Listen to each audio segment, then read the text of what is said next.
Stream. What's going on, everybody? Dusty and Tommy Gazzola with you on the Oil Stream, brought to you by our partners at Boston Pizza. Feeling the holiday hustle? Celebrate the season with a festive escape at BP's. Their holiday menu brings you indulgent dishes, delightful desserts, and holiday-inspired drinks that are perfect for sharing or savoring all to oneself. Treat yourself to a holla break with flavors that make every visit feel special. The very festive colors in that holiday menu, too. Yeah, well, that's important. Yeah. I mean, you don't want a Christmas menu with a bunch of yellows. No. Right? You want a Christmas menu with green and reds. Yes, and they have that. That's the key. That's very the key. Neat. Very neat. Welcome back. Hey, yeah, thanks, Tommy. Great to have you. How are you doing? Hey, hey, boys. Can one of you center the camera a little bit? What Oh, happened? yeah. No, it's clearly off. Yeah. I mean, I moved. Usually Yeah, I'm you over moved here. a little I bit. had to like, move over here. Just turn the camera a bit towards Tommy, or move it over a little bit. Can you do that? That's Hernan? good. You know, people are gonna have, and I look very small compared to you. I don't know. What is going on? I guess I'm here? kind of laying down a little bit, or it's not going to work, back. Trev. You know, I think you're going to actually move the camera a bit. Let's see here, There it Trev. is. This is a big one. Come on, Trevor. Come on, YouTube, Trev. Oh, that was clutch. That means nothing for the people on TuneIn or iHeart. But yeah, that looks better, buddy. To those watching, I always knew you you're could do welcome. that. Next time, show Hernan how to move the camera a little bit. Oh, no. All good. I see Cass is in the chat. Yeah, he's yelling at me. He said he's only here to make fun of you. Shouldn't you be working? He must have seen your shirt before he logged in. Just kidding, Tommy. Oh, Just he kidding. said I wear a toupee. Ooh, jeez. Okay. Does Cass not have people he needs to advise on stuff? Evidently not. Jeez. Bronco Nick says I look like I'm about to shoot a buck. Is that what this is? We are in the Bow Zone today. Are you going to Last tape a week. Bow Zone later? Yeah, we're taping a Bow Zone. It's already the last week of Bow Zone. Yeah. Wow, how many deers have you killed? Me personally, Yeah. 17. Good for you, man. Thank you. I knew it's like fishing, right? You get like a Yeah. number. Yeah. And then you have to throw it back after. Yeah. Last 4 I've just with my hands too. Yeah. Yeah. What happens if somebody was going to shoot an elk and they had a tag for an elk, but accidentally shot a moose? Can you throw it back? Can you try to save Sure. it? Like you get up to your moose and it's like, oh, this arrow is not necessarily right in my heart, but it's in my shoulder. Like, can you yank it out and then stitch him up and be like, sorry, moose, I thought you were an elk. Yeah, if they let you. I mean, Yeah. if his name's Have you not Bullwinkle. asked these questions at Bozone Live? No, I'd be mocked mercilessly. But okay, actually, the fact that you brought that up, Louis DeBrusque's on the show today. Beautiful. Yeah, he's got a buck down. And Hey, is then Lou dropping some LBs? he has. I was going to say, I was watching him the other day. I looking was fit. like, holy smokes, look at this guy. Yep. Yeah, good Yeah, for him. Lou's been good with that. So he's going to be my co-host on today's show. Jason Moss is back in town. Oh, boy. We had Mosser on the 2nd episode of the season, and hopefully we get Mosser on again. I really have a tremendous amount of appreciation for Jason Moss. Like, I know, because we had Ed. We were talking to Ed last week during the announcement. That was my first, like, real interaction with Ed, and I enjoyed it. I thought it was good. But I really like Jason Moss, and he was in the tree stand on Friday in one of Kohler's, but he had no sniffs. But Lou got a buck last week, so he's going to be in studio with me. And yeah. they recorded it and got a picture of it and stuff. He got some of it, and then I actually made the mistake of asking Lou about it Friday or Saturday morning or Friday morning before the game, whatever game, Thursday, whatever. And like I was like, oh boy, I shouldn't have asked that because I got stuck in a 20-minute conversation About the his buck? hunt. Yeah, Jeez. I'm like, save it for the show. Yeah, Lou. you're ruining the show. Spoiler alert. But we're almost done, and we're to tape this year instead of straight up live, which is it's made Does it make it easier for you? For me. Are you guys yeah, like a little redoing bit. it a bunch of stuff and then editing it together? Or you're trying to go live to tape. It's live to tape. Okay. So we've had a couple of like, hey, let's try that again. We got to get the timing dead, but mostly very smooth. Very smooth. Oh, that's okay then. Yeah, it's been all right. By the way, I got great. like $600 worth of camo the other day. Good. They gave it to me. If there's a guy who needs $600 worth of camo, it's this guy, Tom Gazzola. That's great, buddy. Thank I'm you. glad you got all that camo. Yeah, me too. I remember before you started another season of Bozone Live, you said, man, Dusty, I hope they give me $600 in camo. And now here we are, and you're living your dream. This is my best life. I've had some TikTok videos pop up lately of people arrowing deer. That's And I have to say, those bows, like the arrow must be flying at an incredible pace. Yes. And you got to be extremely accurate to put down. Like, who is it? A buddy we have, the Liquid Beaver. He's a hunter. Yeah. And I saw him. He had an elk that was what is it? How do they count the points? Total points or on each side? On each side. Okay, so it was like a 5 point. Like he had a 5 by huge, 5. huge buck. Yeah. And just did it with an arrow. I was like, man, you guys must be really good. Those things are deadly. Well, okay, really quick. I do most of my hunting with a handgun.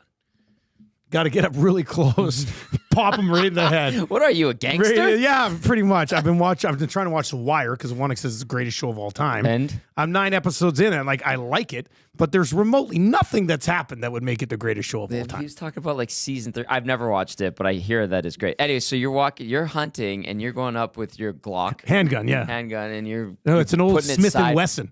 It's the one that the thing pops out and you got to load the bullets in and then you click it back up. It's a revolver and Yeah, you're a going revolver, sideways.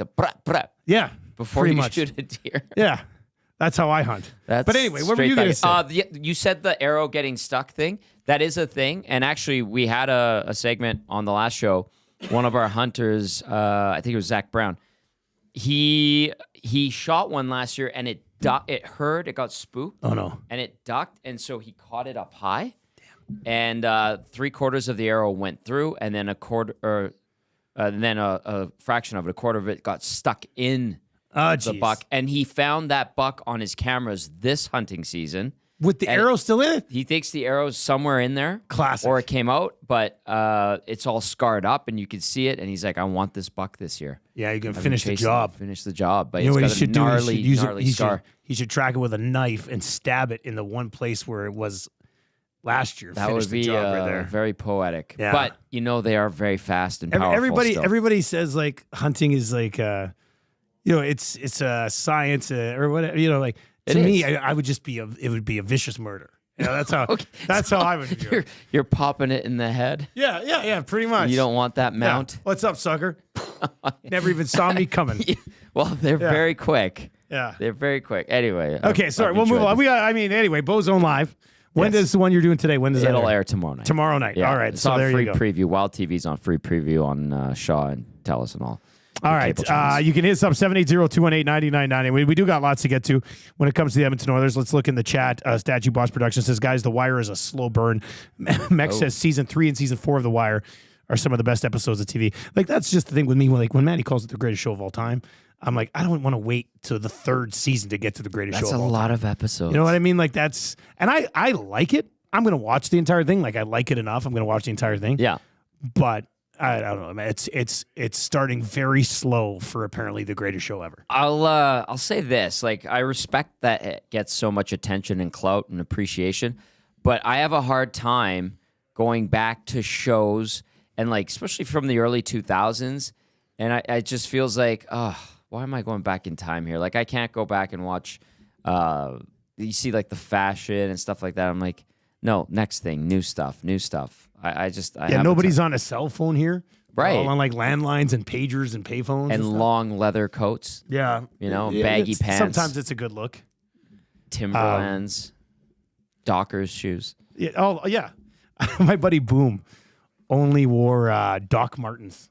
It was a big deal. Remember Doc Martens? I do remember Doc Martens. But he would wear them with it wasn't always a good looking setup. He had to have Doc Martens. Stone Ridge. Yeah, that was his thing. Yeah. All right, so we're gonna get to a few things to get to. Lots. Wait, it was Tommy Guns. This is my first one with the Tommy Guns. Yeah, we've had Keep It or Clip It. It's been really good. Good. We did. I opened it up to the boys last Friday. Yeah. And the last Keep It or Clip It was Keep It or Clip It. Jean's hair. That one came courtesy of Joaquin Gage. That makes sense. It was fun. All right, I got to come up with a Keep It or Clip It. This is my first time back. I totally forgot about that. So if you have any questions for Keep It or Clip It, fire them to us via text, 780-218-9999, or hit us up in the nasty chat. We'll get to Keep It or Clip It for Tommy Guns coming up as we work our way through the show. But we got to, I also want to go through, and we'll see if we have time. We'll see how today's show goes.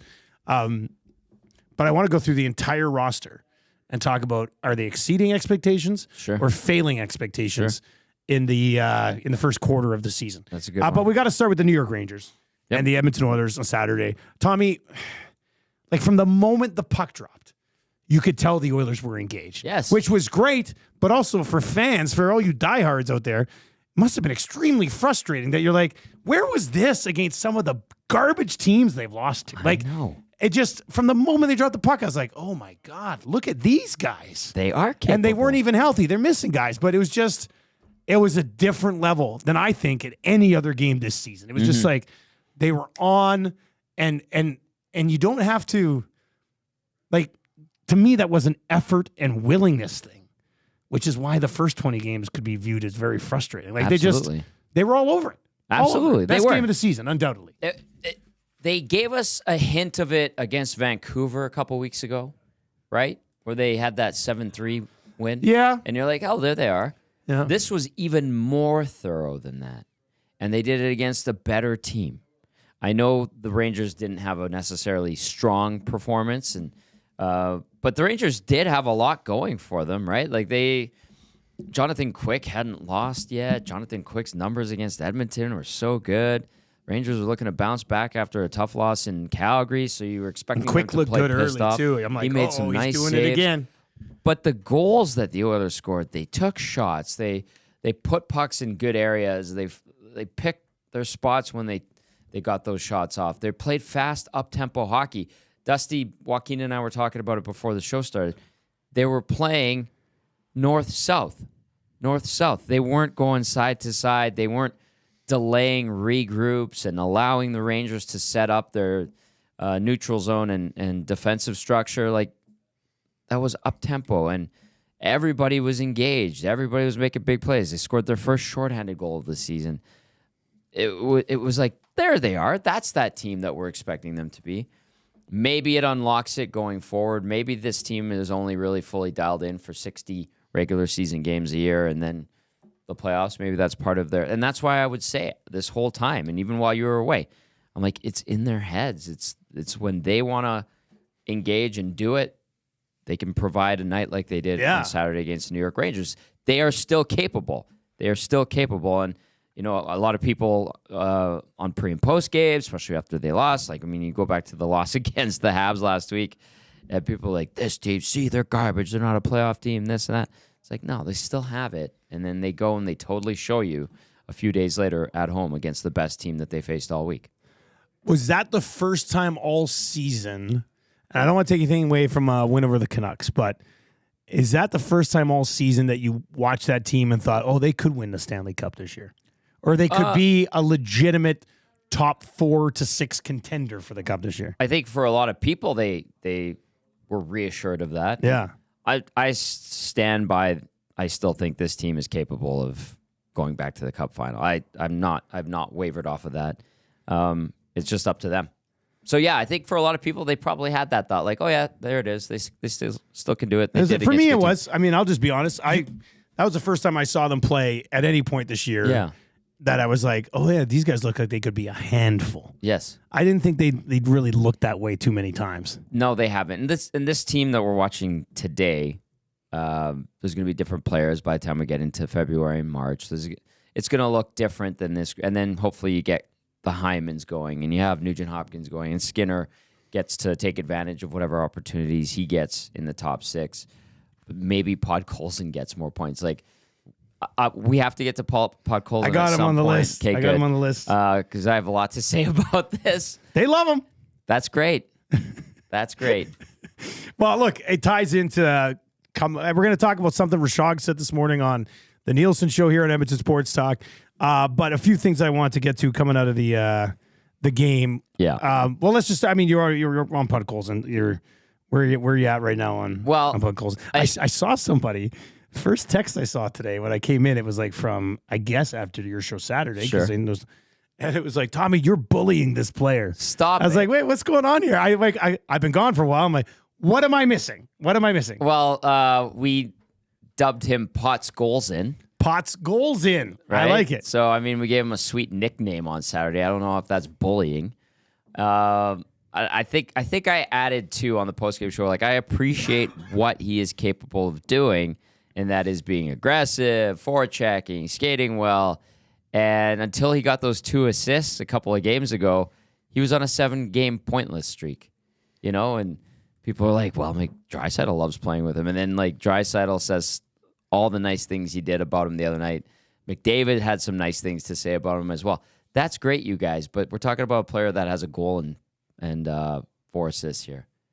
So, or 5 assists, I think now. But it is good. If it works and it continues to, then sure, great. But to like anoint him as a top 6 guy. And I heard Shoggy just praising him with love and admiration. He was gushing a little bit. He was. It's like, he's got 6 points. Like, he's got a goal and 5 assists, and that's not really good for a top 6 guy. I mean, he's on pace for 4 goals. Yeah, but he does a lot of things. I see what they're talking about. I respect that. Granted, Hyman's had struggles this year. Nugent Hopkins has certainly struggled. Podkolzin is no Matthias Janmark. No Matthias Janmark, my boy. And then, like, Henrique, you were talking about Henrique on the morning show today. Valid. Like, there's so many guys that haven't started to click offensively that we look at Podkolzin's 6 points and that goal. That was a beautiful goal he scored the other night, by the way. And we go, wicked shot. Damn, nice all right. Like, but at the end of the day, like, if you're from, say you're in Carolina and you're looking at the Oilers stats and you're going, who's Vasily Podkolzin? Why is he in the top 6? You'd have to ask an Oiler fan to get like the full scoop on it. Yeah, like, that's an interesting way to look at it. Yeah, like if you take people will be looking at it outside. Like, didn't the Canucks try to get rid of this guy? But it was nice. That was a really nice thing. With Knobloch also talking about Podkolzin's parents there. That was their last game, and they were here for 3 weeks. And the celebration, you could see the relief on his face. And that's a good thing. Maybe it unlocks more offense, too. And I hope, for the sake of him and the fan base and the top 6, you want the best. But like, I've got a good question written in here for Keep It or Clip It. Okay, so good. We'll get to that a little bit later on, 780-218-9999, 780-218-9999. Corey B is in. It says 20 goals. Mark my words. For who? Podkolzin? For Podkolzin, yeah. Someone also said that they were doing voice to text, and it changed it to Todd Colson. Todd Colson. Yeah. I like that for his name. If he was from Red Deer, his name would be Todd Colson. Yes. Yeah, that makes some sense. All right, early thoughts on Kapanen. Great play to set up that goal, the McDavid goal, where they went across the seam in the offensive zone twice. He's an NHL player, and listen, he's trying to find his game. It might be his last chance to stick in the league, so he's going to try to make the most of it. That's what Drager said today, too. Like, this really guy knows it's almost time. And he's got to do something about it, and I think he's been given an opportunity to. Moves well. He's big. He's relatively big. He's strong. So, in a perfect scenario, he is contributing offensively, and he is contributing in whatever role they, put him into, because it could change at times this year. Probably will change at times this year. But so far, so good. I thought the first game a little tentative. He did draw a couple of penalties, which is good. The other night, though, he, like many, were moving and making things happen, and so that's a good sign, and let's see if he can continue to build off of that. But he's an NHL player, has been for a while, and he's got to make the most and play desperate to stay in the league, and the Oilers can benefit from that. So far, so good. 780-218-9999. If you are listening to the Oil Stream presented to you by Boston Pizza on TuneIn or iHeart right now, you can text us your thoughts on the conversation, 780-218-9999. If you're watching over on YouTube today, hammer the thumbs up for us and hit us up in the chat. Hambone in the chat says, hey, I know Todd Colson from Red Deer. Of course. That's awesome. Oh, that's Who good. Who doesn't? That's good. What's up with Darnell Nurse since I've been away? Well, he's had a good year. Yeah, what's going on? But I think he's I would say his last 7 or 8 games were better than his first. That's fair. What are you seeing in his game when he's been in over the last little while? All those things you asked for before you got sick, like why can't Darnell just simplify? Why can't he just make a decision? Why can't he just not run around? He's kind of done that, and it's benefited his game. And I know he's at a revolving door of partners, and we've seen Brett Kulak get put up into that position to play right side alongside Nurse, and it's benefited him. Kulak continues to have a really solid season. Nurse has just been steady. you know? So he is having a bounce back year. And then he's scored a couple of nice goals since you've been away. The other night, I thought that was funny how he celebrated and like knocked his head. He's a tough cookie, man. Like to get conkied the way he did against the Leafs and to be back exactly a week later and to play a good game, you gotta be a really strong guy, mentally, physically, obviously, and he is. And to pick up kind of where he left off too the other night, that was good. He's important for this team, whether you love the contract or loathe it. He's an important piece, and he has bounced back so far this year, I would say, and he needs to continue to be good. He's fourth in the team in scoring. That's how good of a season he is.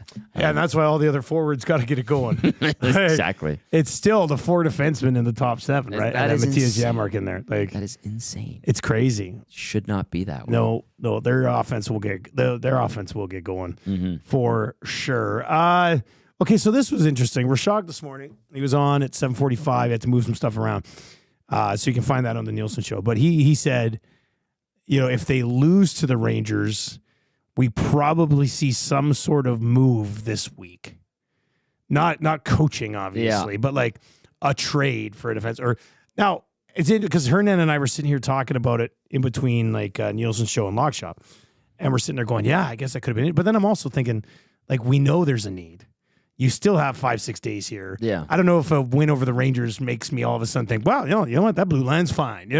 Like, I don't think we'll see something, but I don't think a win over the Rangers changes the way you view the roster moving forward, whether you hated it or you loved it before. No. Like, I don't know. Do you think if they lose to the Rangers, there's a trade this week? No. You don't think so? I disagree. Yeah. I think there would be like internal movement. Phil. Yeah. Or something like that. Someone gets called that, up. right? Yeah. And that's something. Maybe that could have been an option, I guess. Yeah. I think there would be something to kind of try to spark this group. That's what we discussed, I believe, maybe on the pregame. Belzy and I had that conversation. And then we actually had Pagnotta on Hello Hockey, which was before the Oilers-Rangers game. And we followed up, like, is there anything? And he's like, no. And Dave reiterated the Oilers were watching David Savard on Monday in Montreal. And, the nondescript answer that Bob gave in regard to defensemen I love it. on the panel. I was listening and I'm like, stop. You're basically saying it's open to anyone. But I was told, too, they've got their eyes on way more defensemen now. Yeah. And they're not limiting it to just a right shot top four. Could it be a left shot guy who could play the right side? Yeah, and he might be 6'7", but he might also be 5'11". You got what I was doing this morning? You threw that down very well. I just love how somebody can generically describe your typical average NHL defenseman, and people are like, interesting. We got the text. Interesting. I'm like, it's just like, doesn't necessarily anyone. have to be right-handed, but can play the right side. God, I love Stoff. I know. He's made a career. He's a great of just broadcast. like He's a good doing guy. that type of stuff, and it just people go bonkers for it. It's amazing. It's It's you didn't say anything. absolutely amazing. You didn't say anything. You said a lot of words that you basically said you opened it up to everybody. Anyway, the bottom line is like they're still going to need to upgrade the defense, all that stuff. But it's good to see in this process too. Ty Emberson is showing he's playing better than progress. when I got sick. Yeah. When I got sick, yeah. I thought Stetcher had a good night. There's zero chance I'd be rolling into the playoffs with this current blue line. Correct. Right? Of course not. No. And like even in the regular season, this blue line I don't think instills a lot of confidence in the fan base. We see it pre and post game shows. We see it on these shows. And it should. Like it's still kind of a patchwork. I would also throw it out there that, if Emberson plays well, you could use him in a trade. And he would have more value than getting rid of CC's contract. You know what I mean? Yeah. Like, so there's always those. I would think we always just think about add. But if Emberson plays well enough that another team's like, hey, we put a little bit of value on that guy in a trade for a better right shot defenseman for the Oilers right now, then that's valuable to the team too, one way or the other. Let me ask you this. Instead of having the mindset of add, would it be better to have the mindset of upgrade? Where somebody does move out. Yeah. I mean, either way, I would think. But like with the way the blue line is now, I don't see anybody holding trade value in Stetcher or Dermott. No. But maybe somebody would value Emberson a little bit. Maybe. Right? But right shot D are a novelty, and they're something that every team covets. I mean, it could be a left shot D-man that can play the right side. Could be a puck mover. Could be a physical guy. Not necessarily a shutdown guy, but block shots. You know? Oh, I love it. It's so funny. Look, I'll say it right now.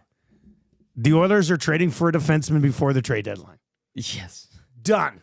Boom. It's happening. Breaking news. It's going to happen. Breaking news. And if they don't, people will be like, Dusty, you said they were. Well, if they don't, it's a fail. Correct. I mean, it's that simple. It they is. will get a defenseman before the deadline at some point. Maybe Smitty two. the Welder says, at least Stoff doesn't hate every Oiler player, Tommy. Yeah, but you should hear Stoff talk about some of them like when they're not on the air. He gets paid to not hate every Oiler player and handsomely. I actually like most Oilers players. No. You hate them for the most part. Evidently. Yeah. I don't. They have good players, man. They're supposed to be a good team. And I think they still are a good team. I just think it's funny. We were asking that question in the fan zone today. A quarter of the way into the season, the Edmonton Oilers are blank. Figuring it out. How would you just figuring it out? I was playing along. You know what? Figuring it out's a good answer. When you were reading that out and reading the answers, I played along and I was like, I would say that they're figuring it out. I think figuring it out is fair. Yeah. And that's I mean, there was some pretty good turnover on this roster this year. Mm-hmm. So I think you probably have to be okay with that. Yeah. It's not satisfying. They should have 3 or 4 more wins, of course. They've had some disappointing losses. Even some of the wins, Dusty, especially when they were gassing leads, I think had people concerned. I would still be concerned. Yeah, too. those overtime wins when they had it and then let it slip away, but I mean, got it back. Yeah, and they were good last year. They got better as the year progressed last season, obviously, but they got good in tight games, and they were strong in third periods, and it's kind of been the opposite so far this year for the most part, and maybe they start to realize. Like, here's another positive. The PK hasn't allowed a goal in 7 straight. Yeah. And I think it's 16 for 16 in that time. So that's a good sign, too. Power play, kind of figuring it out, too. But there have been signs of progress, which is great.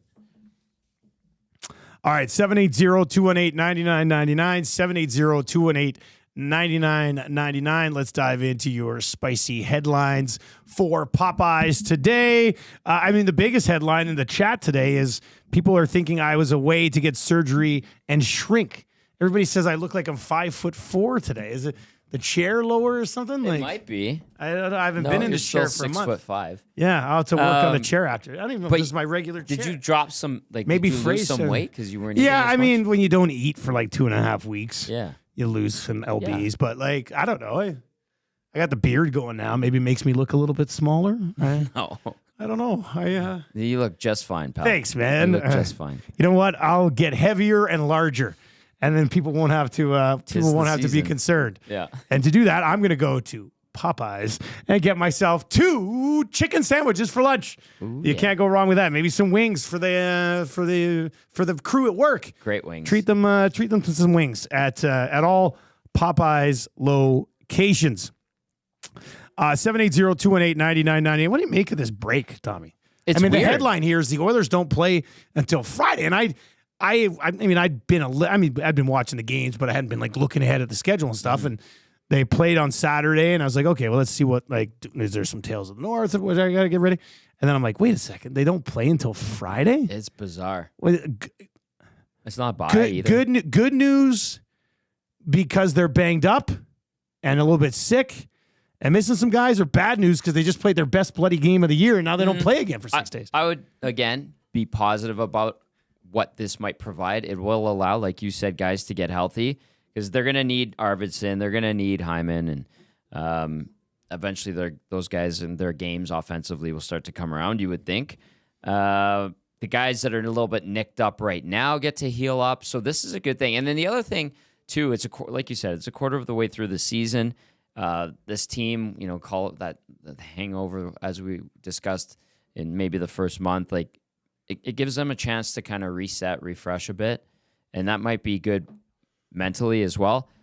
Listen, that win the other night, whatever, if you want to say it's momentum generating, I think that this 5-day break will really just allow them to heal up and reset a bit, which is good, and then kind of focus in on becoming that Oilers team we expect them to be. Do you know what their plan is schedule-wise? Yeah, it's practice today, practice tomorrow, day off Wednesday, practice in the morning Thursday, fly to Salt Lake.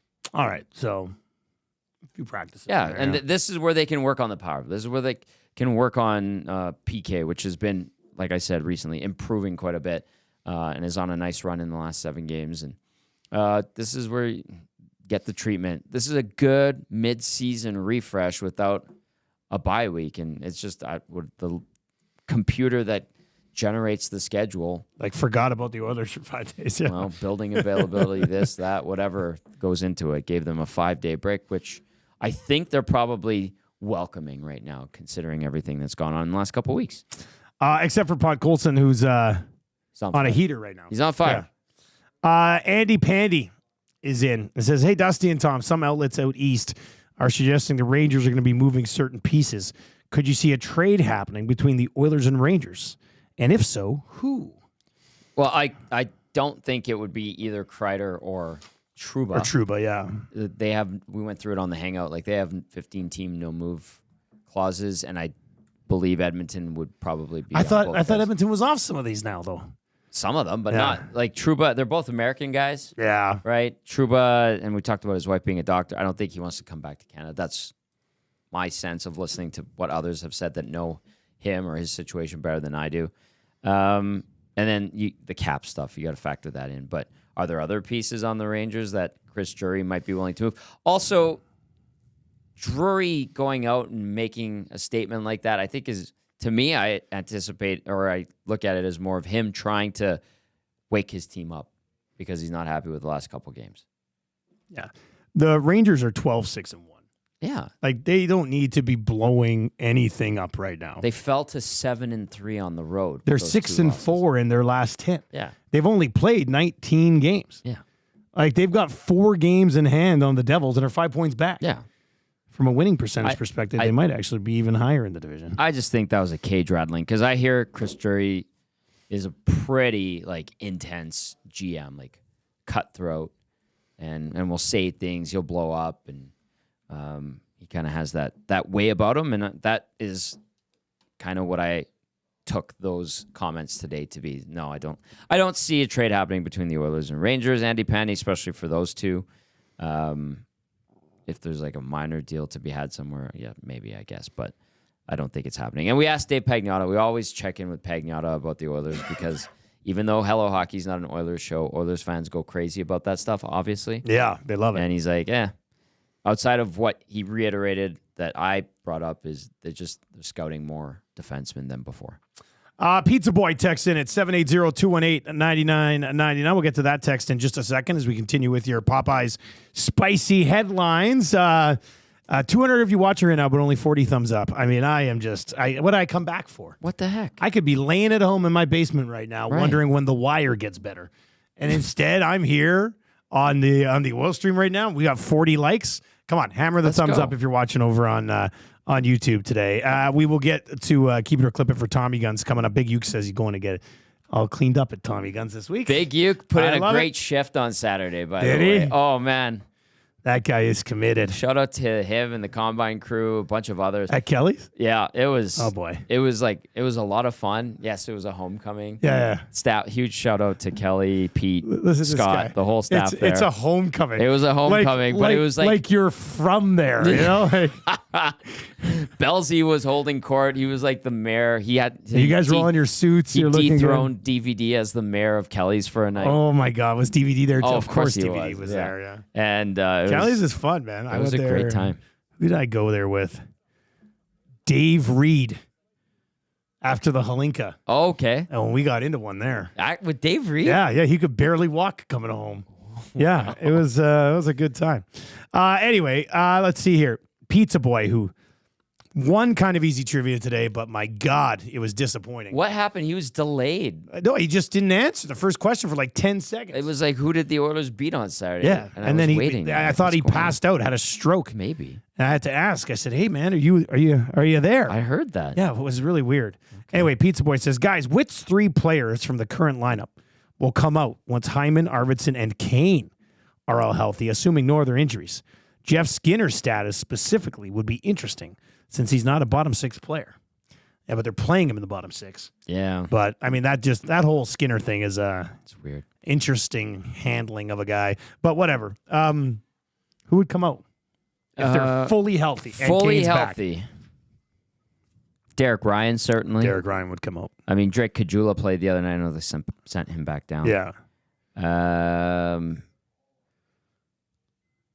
Probably. You might sit Jeff Skinner. I mean, if he's still producing at the same rate he is right now. Kasperi Kapanen would come out. Kapanen's He'd probably have to be one. waived again or something. Yeah. And so then Derek Ryan, Kapanen, and Caggiula, because he's not, I mean. Yeah, and like,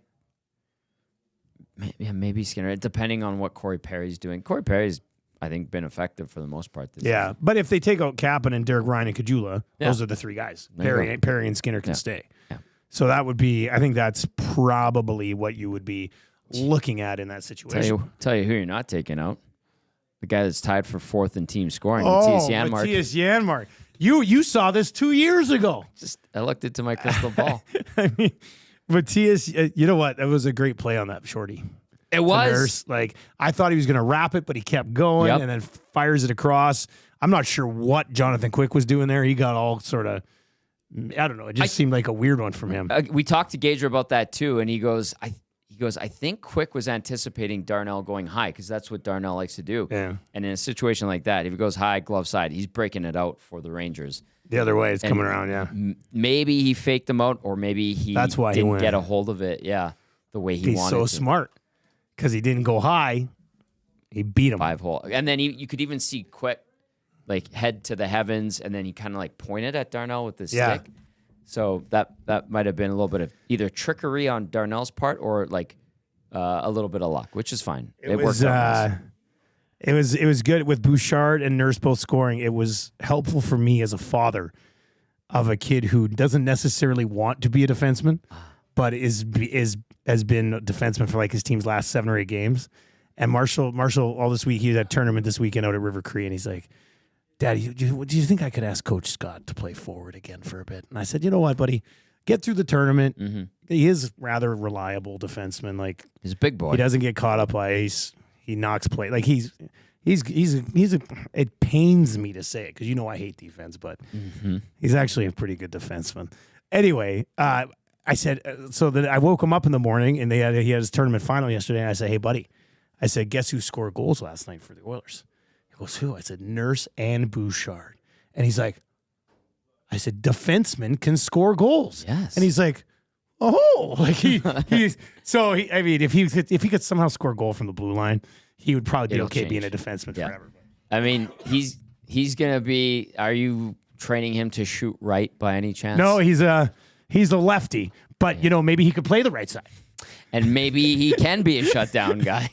I nicknamed him the Eliminator because in the second and third games of the tournament, he was not on the ice for a goal against. So he's the Eliminator now. Good. Her and I are laughing about that. Yeah. Oh yeah. So I mean Marshall's the size of 13-year-old playing in U11 first year. Yeah. And they got him on D, and I told him a couple times now. I've been like, buddy, you got to be more aggressive. Like when you go into the corner, you outweigh these kids by like 30 to 40 pounds. Like just slide on in, take it away. Take it away. And if somebody comes near your goalie, clear him out. And so he goes, he's done it a couple of times. He did it in one of the the game on Saturday. And after the game, he goes, hey, Daddy, you see me clear that guy out? I said, yeah, you did, buddy. And the goalie's mom said to your mom, man, I love how Marshall looks after James. And James is a little goalie. Okay. So Marshall's always kind of there to look out for him. And I said, yeah, I saw you push him up. What'd you say to him? He goes, I said, please stay away from our goalie. I was like, that's what you said? He said, yeah. I said, please stay away from our goalie. He is the politest I was just like, man, you gotta crank it up a notch here with the trash talk. So I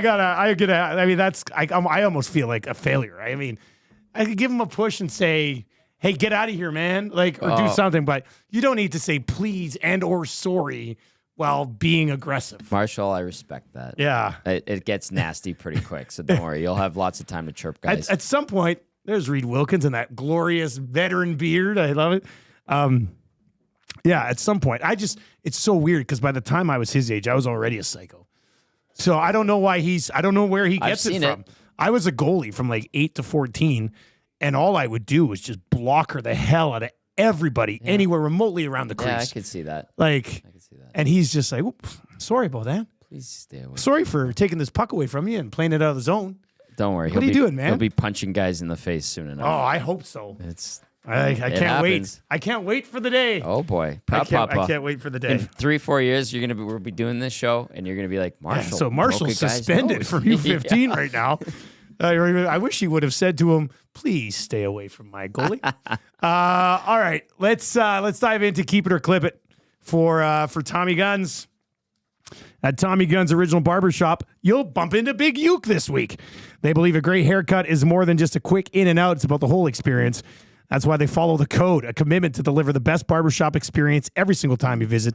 From check-in to the finishing touch, every step is crafted with fine care. No appointments needed. Just walk in, relax, and they will take it from there. Tommy Guns, Keep It or Clip It. Here we go. Let's do it. Podkolzin is a top 6 player the rest of the year. Clip it. Keep it or clip it. Clip it. No thought process on it at all, eh? Clip it. But they both like playing with him. That's great. Remember when they all loved playing with Yamamoto too? Yeah, and I remember Jesse Puljujarvi. I saw the war charts. They never liked playing with Jesse Puljujarvi. No, they didn't. But I remember the war charts and statements suggesting that Jesse Puljujarvi made Connor McDavid a better player, which was brilliant. I mean, McDavid's further analytics were better when he played with Jesse Puljujarvi, but yeah, they were. I don't think it had much to do with Jesse Puljujarvi. Somebody made that statement that he made McDavid better, which was ridiculous. Was it me? It might have been me. I mean, it sounds like something I would say. I think you didn't mind saying it and repeating it. I don't know if I came up with the concept, but I probably pointed to it every once in a while. Sure. Yeah. There are still people. I mean, with that being said, Jesse Puljujarvi did score goals at a higher rate than Podkolzin. He certainly but whatever. did. Yeah. No, he certainly did. But there are still people and our peers and colleagues in the media landscape here in Edmonton who like to refer to your love for Puljujarvi still. And they're like, he's got to give it up. I'm like, I don't think he really loves it. Wait, they still think I have to give it up? Like, we're talking, like, heard it a couple of weeks ago. He's been gone for how many years? 3? What are we talking about? Some people still bring it up. There are people in the media in Edmonton who get mad when I retweet a Pittsburgh Penguins goal. That's right. That's to me. Look, I'll just say this. That's troubling, and they should go get help. Stop it. I mean, get help. Yeah, like, what are we doing here? It's funny. My anyway, goodness. Listen, it's good Jesse that Puljujarvi has more points than Adam Henrique this year. I know. That's a Think problem. about that for a second. That's a problem. Not that it would here. It was never going to work here, and it's probably not going to work in Pittsburgh because they suck too. But come on, guys. Suck. That's ridiculous. Podkolzin, I think, eventually ends up back on the third, fourth line role. Yeah, if he going to be doesn't, interesting. that means he's playing really good and taking off offensively. But a guy with 6 points in 22 games that just scored his first goal, like, that's not a top line guy. I'll stand by it, and it's nice to see he has good qualities. It's nice that McDavid and Draisaitl pump him up. But when Arvidsson and Hyman are back, he's out, isn't he? Well, you know, I will say this: I technically don't think he will be. I think they'll leave him up there. Hyman will go into the top 6. Arvidsson will go on to like the third line. Henrique, Skinner, Arvidsson, or something. I don't know. He really hasn't done. Mind you, Matthias Janmark's been doing well there. So get him in the top 6. Yeah. Don't. Oh, Connor Brown's in the top 6 right now too. He was. So Podkolzin will stay. Arvidsson and Hyman will slide back in on the right side. So yeah, you know what? I'm going to keep it. He's top 6 forward rest of the season. And that's fine. If he produces and continues to retrieve pucks, that's great. Happily, I'll be wrong, but I'll clip it. You'll need to see a little bit more Pickard the rest of the way. Keep it or clip it. Clip it. With what? How many games left? Just 60. Under 60? 60 on the button, right? Oh, yeah, 22. Yeah. 60 on the button. No, clip it. Same rate? Stu Skinner. Like not less, rate. not more? No, Stu Skinner is your number 1. His game, he had a good game in Ottawa. Thought he was all right. I didn't like that first Panarin goal the other night, but he's powered it through him. Yeah, I like it the way it is from a user's perspective, so I guess I'll clip that one as well. And then this one came in via text message, 780-218-9999, Hampton Steve. Keep it or clip it. David Juracek would be a good replacement to make up for the loss of Broberg in the organization. Of course, they've been linked to him out of Columbus. He's played 53 games in his career, has 11 points, was the 6th overall pick in the 2022 draft, and is 6'4", just over 200 pounds. I don't know enough about David Jiricek. Yeah. Keep it, I guess. I mean, if you want to look at potential. Yeah, but I feel like you're dialing it back a year or two. Right. You know what I mean? Like, you're not. So, I mean, from an organizational perspective, you're getting a defenseman who was drafted in the top 10 2 years ago, 2.5 years ago. As opposed to 5. So, I mean, I guess long term, if it works out, yes, but you're not like getting this guy, put him in your lineup. He's played, 6 games in the NHL this year, 2 games in the American League. You're going to slot this guy in right now? That's a big ask. That's putting him into a really unenviable position. And especially if things don't go, like hypothetically, if he got traded here and it doesn't go well because he's still figuring it out, he'll get lit up here. All right, 780-218-9999 is where you can slide in. And, of course, over on YouTube, Nasty Chat, hammer the thumbs up for us if you're watching over there. We got EST Afternoons with Hernan Salas and Joaquin Gage coming up. That was Keep It or Clip It for Tommy Guns.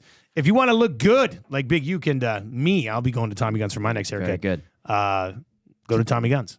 Tommy Guns is great. I like that. What's that finger up for? I just want to point out something. Cody Steve in the Nasty Chat says, Tommy is not a fan of pods, but RNH plays power play at top 6 and has 9 points. How do you defend that?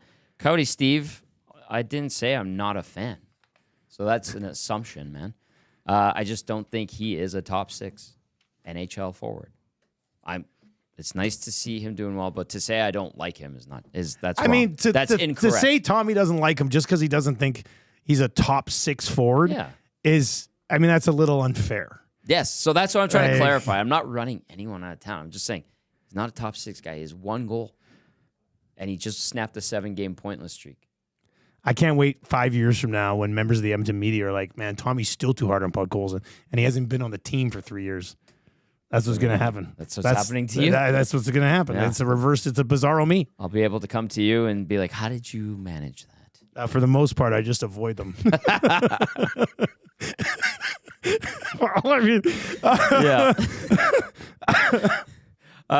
Zedmo says Nuge is most wanted poster T-shirts. Yeah, he's not having a good year. He isn't. He's having an awful year. Yeah, he needs to be better. Why? What's going on with him? I don't know. Where's this production? What's going on with the Nuge? I want to say it's as simple he's not moving his feet, but I think there's more to it than that. I do love the narrative all the time when like somebody scores a goal late in a game and they're like, that might get them going. And you're like, no, probably not going to get them going. Meaningless goal in a hockey game. I mean, I don't see it. No. I don't know, man. Ryan Nugent. Well, we were going to play the game today, but we ended up getting to too much stuff.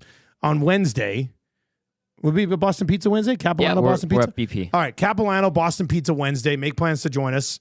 What we will do that day is we'll go through the roster. They don't play till Friday. So Wednesday we can go through the entire roster and exceeding expectations, meeting expectations, not meeting expectations, I guess. Yes. We'll go through that for the entire roster because there are a lot of guys on this team who are supposed to be pretty damn important who are not meeting expectations right now. Yes. And because of that, I mean, you look at them and the record that they have right now, and you go, well, it's not bad. Like, they've kind of got this record where they're at right now on the strength of McDavid and Draisaitl. And some defensemen who are producing more than we thought they would produce. So, and Matthias Janmark. You got that. You got and Matthias Janmark. So you got that going for you. So make plans. Capilano, Boston Pizza. Join us on Wednesday for the... Man, I hope that Boston Pizza has an old chef there. They can make me the smoked ham and chicken stromboli sandwich. That would be... that'd be lovely. That would be pretty good. Yeah. That would be pretty good. What should I click here? There we go. You got it. There we go. You know what, Dusty? I know you're a busy boy, but if you can get out to one of the Westgate pre or post games, they're tremendous. Yeah? Those guys have crushed it. So Curtis has got to be happy with what's going on there. I hope so, but like him and Tony are just like, it was a vibe last Saturday. What? Despite how poorly the Oilers played. Yeah. It was really good. And then it was good to be back at Hudson's White, but it was the first snow day. Like that was a tough one. it was tough. Man, I still saw a few nasties roll in there, though. Sarah, Cal in the Park, VR Montenegro, and Johnny Alberta. I think we were half the bar because of. Have I ever met Johnny Alberta? I don't know if I've met a Johnny Alberta. He lives close to White Ave. Okay. Well, but that was tough, though. That snow day was hard. It took me half an hour. Usually that if I hit every light green coming from your house from my place to White Ave, I can make it in like 5 minutes. That was a 30-minute commute. That's an extra 25 minutes. That is an extra 25 minutes. Yeah, it's pretty nasty. Yeah, it is. Yeah, I didn't even bother going to the hen day on Saturday.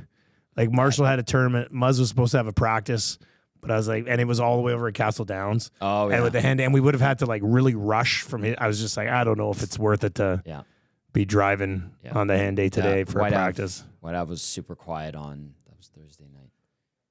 That was Thursday. Mm-hmm. Yeah, that's when it first started to roll in. Rob from the Grove says, Tommy, we are coming in hot on Friday. Let's go, Rob. All right. Him and Cheryl will be there. That's awesome. That's good to see.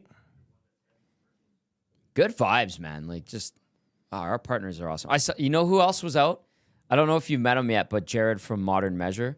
I have not met him. Shut down the Kellys the other night. What? Yeah. He's great. Wait, did you shut down Kelly's too? Of course. Buddy, you should have seen me lugging all the gear, walking back to my place with it.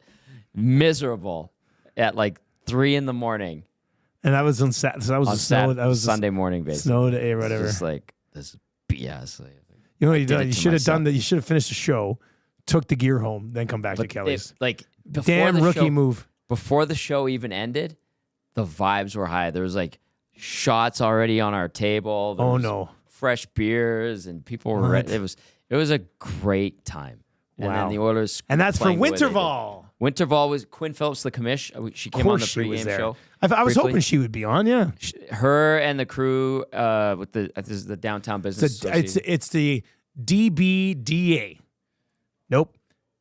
Downtown DTBA? Downtown Business Association, DTBA. It was really good because the weather was bad, but the vibe was high all down 104th. Look, if you're going to start to promote something called Winterval, they got the winter. You got the winter. Yeah. I mean, what are you going to do that? And it's going to be 14 degrees out. Somebody going to be wearing shorts? Not the same. That's not going to work. It was a great atmosphere, and it was cool to be a little part of. And the cherry on top was at Kelly's. I love Penner's Pancake says, Maddie didn't wake up and come help you? No. He was tucked away in bed, probably smiling. That would have been pretty funny, though. Yeah. I do like that. We will have the Oil Stream on the road, Capilano Boston Pizza, on Wednesday for lunch. So make plans to pop by and say hi. Poker tournament tomorrow night. Oh, tell your dad. Is he in? Okay, I'll tell him. Yep. Tell him. Absolutely. Okay. He likes make sure those. everybody gets tickets. Yep. And we'll be playing tomorrow night. Should be a lot of fun. All right. A couple of coughs, but not too bad. No, you were good. Yeah, a couple of coughs. Very nice to have you back. Hey, very nice to be back, Tommy. Yeah. The office has become a vibe itself. It has? Yeah, it's been good. Yeah. Joaquin's he adds to it. Glue guy's been great. Riedrich and his basketball shots for the promos. Yeah, man. On social media. Doesn't miss. He's got it down to a science, man. Yeah, he's like LeBron in 2018. Absolute monster. All right, that's going to do it for the Oil Stream. Today, thank you very much to partners at Tommy Guns and Popeyes. And, of course, our presenting sponsor, Boston Pizza. EST Afternoons with Hernan Salas. What do they call him? Hernan? Hernan Salas. Joaquin Gage. Coming up next right here on Edmonton Sports Talk. I'll talk to you on the Nielson Show tomorrow morning.